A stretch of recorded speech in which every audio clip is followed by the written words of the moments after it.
Otto wanted to buy Chocobee from a vending machine, but the machine got stuck. He grabbed the machine and shook it hard. Chocobee didn't budge, so he squatted down, reached his hand into the slot, and tried to grab the Chocobee. His fingertip was so close. Just a little more, but not enough. Otto sighed, accepted his bad luck, and was about to pull his hand out, but things got worse. His arm got stuck too. Otto panicked. The more he struggled, the tighter his arm got trapped. Just then he heard his coworker Regina behind him, but instead of asking for help, Otto tried to play it cool. He had no idea that his pride would cost him his life. Soon Regina finished work and left. Otto let out a sigh of relief. Time passed. More and more people went home. Eventually the building lights turned off. Otto had no choice now. He gathered all his strength and yanked his arm out, risking a broken bone. His arm was free, but the vending machine came crashing down.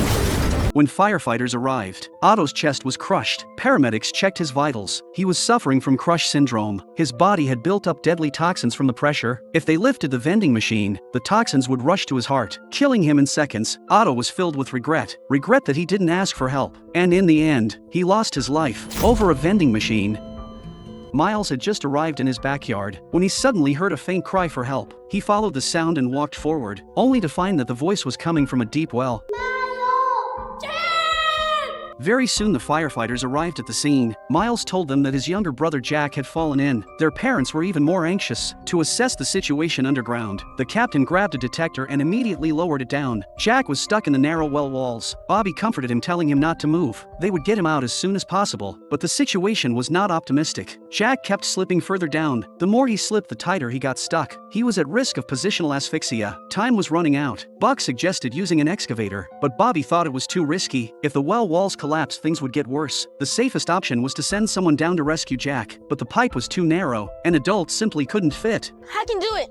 At that moment, Miles volunteered to go down and save Jack. With the situation urgent, the firefighters had no choice but to let him try. Shim gave him detailed instructions on what to do. Kick your feet and we'll bring you right up. Got it. After making all the preparations, they lowered Miles into the well upside down. Miles slowly moved toward Jack. As he descended, he reassured Jack not to be afraid. Everyone above was holding their breath, worried that something else might go wrong. No matter what, they had to pull Miles up within 2 minutes. Thankfully, Miles quickly reached Jack. He pulled out a safety rope and secured it tightly around Jack's body. Then he kicked the pipe to signal them. Buck immediately pulled the rope. After a tense moment of emergency operation, both Miles and Jack were finally pulled out. The crisis was over, and after this experience, their bond as brothers would only grow stronger. Miles didn't even mind reading Jack his favorite story anymore. He remembered he was a big brother, and that it was up to him to look after Jack. The girl found a mysterious bottle in the ocean. It was covered in unknown organisms. She was studying what might be inside. By accident, she broke the bottle. Glass cut her palm. The unknown substance inside the bottle attached to her wound. Not long after, the girl developed a high fever and started vomiting. Her eyes became bloodshot. After learning about the case, Dr. House believed it was smallpox. The bottle was discovered in a 200-year-old Dutch shipwreck. 200 years ago, a ship transporting enslaved Africans sailed across the ocean. Some of the enslaved people were infected with smallpox. The captain decided to throw all infected individuals into the sea. Watching their companions being dragged away one by one, the remaining people were in a state of panic. At that moment, a bomb was thrown into the ship's cabin. The ship sank. Everyone was buried deep under the ocean, and that sealed bottle might have contained the smallpox virus. But could a virus survive for over 200 years? Everyone was skeptical. House immediately called a CDC expert. The expert confirmed that theoretically it was possible. Since the bottle was destroyed, the virus inside couldn't be directly tested. House had no choice but to have his assistant isolate the girl first. They tested her for smallpox antibodies and vaccinated her entire family. Sure enough, they found smallpox-like symptoms on the girl's joints. The assistant immediately contacted the CDC. Meanwhile, House tried to scare the girl, telling her there was a 30% fatality rate. The girl was terrified, but soon the doctors noticed a rash under her arms. House said a rash under the arm means it's not smallpox. The girl's parents were confused. So was it smallpox or not?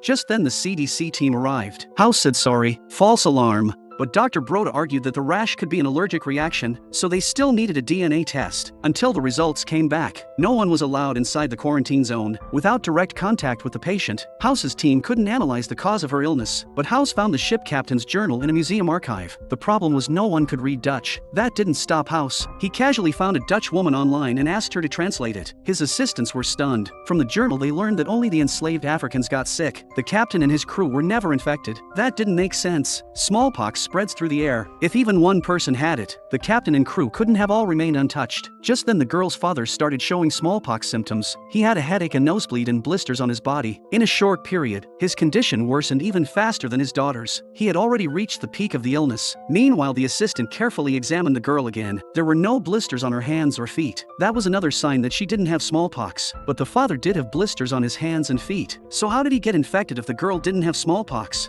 Suddenly House had a realization. The girl's father had kidney cancer before. Although he had recovered, his immune system was still weak. When he was vaccinated for smallpox earlier, he might have actually been infected with the vaccinia virus from the vaccine. The symptoms of vaccinia virus resemble smallpox, but it is much weaker and rarely fatal. House believed that if they treated him with interferon, his condition should improve, proving it wasn't smallpox. But Dr. Broda refused. He insisted on waiting for the girl's test results before making any conclusions. Could he stop House?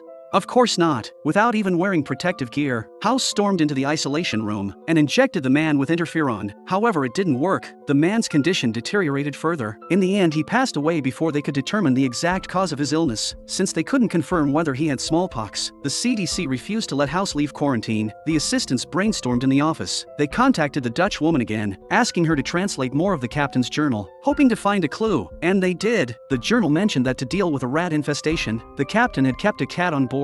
But later the cat died. Before it died, it shed all its fur. The assistant concluded that the cat must have been infected with a virus carried by the rats. Rats don't carry the smallpox virus. It had to be rickettsial pox, and rickettsial pox was treatable. Now they just needed to check the father's body for scars. If they found any, it would confirm that it wasn't smallpox but rickettsial pox instead. However, Dr. Broda was convinced it was smallpox. He ordered the team to dispose of the body immediately. The assistant had no choice. She signaled House, who was still in the quarantine room, to check the body himself. Before the cleanup team arrived, House found the scar on the corpse. The doctors immediately adjusted the girl's treatment. The hospital lifted the quarantine order. The crisis was finally over, but the girl's father remained their biggest regret.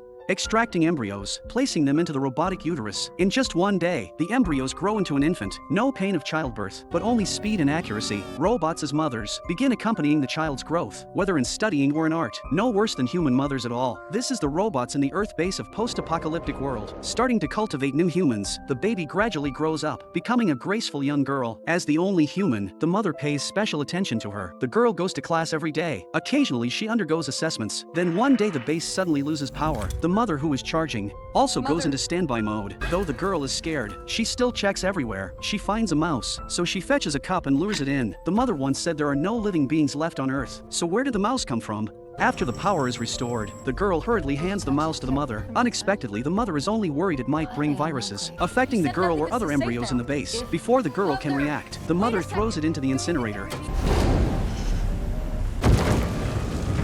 Facing the mother's dominance, the girl can't help but start doubting what she says. Is there really no other life outside? A few days later, the girl checks the gate as usual, but unexpectedly finds a woman begging for help. After much consideration, the girl twists the switch and lets her in. The woman is obviously seriously injured, but just in case, the girl still makes her wear protective clothing. The moment the gate opens, the mother senses danger and rushes over, worried that the woman will be sent to the incinerator like the mouse. The girl immediately hides the woman, but just halfway there she encounters the mother. The woman immediately pulls out a gun to shoot, but how could she be a match for the robot? She's pressed down by the mother. If the girl hadn't intervened, the woman would have been dead. She is taken to the medical room. The mother wants to treat her wounds, but the woman refuses because her injuries were just caused by a robot. Contrary to your understandable assumptions, my primary directive is to care for humanity. No matter how the mother explains, the woman just doesn't trust the mother. Even if it hurts, she refuses the mother's help. The mother can only leave medicine and lock the woman in the medical room. Then she takes the girl away, but the girl is full of questions. It's already the end of the world. How can there still be humans? What on earth are the robots outside? I told you it was dangerous outside, and it is. If you'd feared the same danger in our home, how could I have raised you? I hope you see that I'm governed by different parameters than her assailants, that I'm a good mother. Have I ever done you harm? Finally, she was convinced. The girl goes back to see the woman, only to find that she would rather let the wounds get infected than use the medicine left by the mother. It seems she has a great misunderstanding about robots. To save the woman's life, the girl decides to treat her wounds. In the woman's refusal of anesthesia, the operation begins.